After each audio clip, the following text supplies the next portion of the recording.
दुसऱ्या टप्प्यात जिल्हा परिषदांपेक्षा महापालिका निवडणुकांची शक्यता आहे। कारण निवडणूक आयोगाने उद्या बोलावली आहे, एक बैठक बोलावली आहे। 29 मनपा आयुक्तांची ही बैठक असणार आहे। 15 ते 20 डिसेंबर दरम्यान जाहीर होऊ शकतात या महापालिका असंही कळतंय। तर आता पुढे 20 जिल्हा परिषदांमध्ये आरक्षण मर्यादा ओलांडल्याने बदल व्हायची ही शक्यता वर्तवली जाते।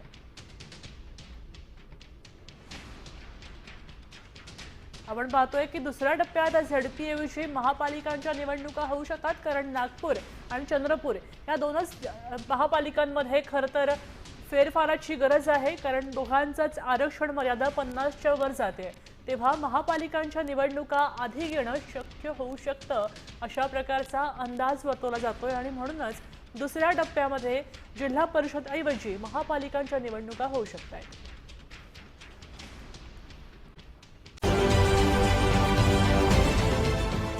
देश विदेशातील प्रत्येक घडामोडींचे लाईव्ह अपडेट मिळवण्यासाठी आता साम टीव्हीच्या सर्व सोशल मीडिया प्लॅटफॉर्मला लाईक, फॉलो आणि सबस्क्राईब करा।